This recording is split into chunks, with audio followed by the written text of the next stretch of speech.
A couple years ago, I built a Create-A-Bed in my home so my mom would always have a comfortable place to stay when she visited. Today, things look a little different.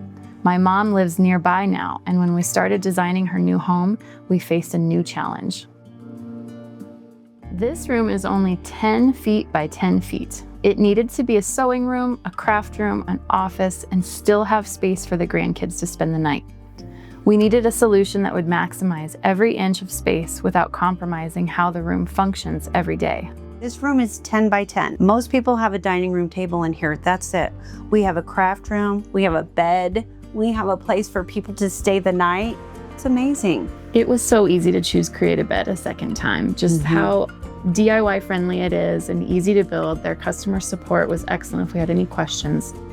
The first question people always ask about a Murphy bed is whether it's actually comfortable.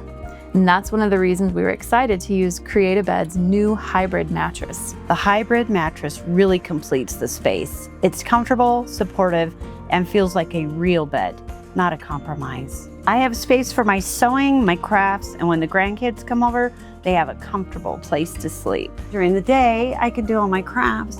When it gets darker, we just get to come in here, lay down, enjoy time together. I love that we have this bed. I love that we're close to you now. I love that they have a place to come and be with us. And we're retired. We have this opportunity to have them here. And it means so much. And pour into their lives and be a bigger part of their lives. I love that just too. Having you here.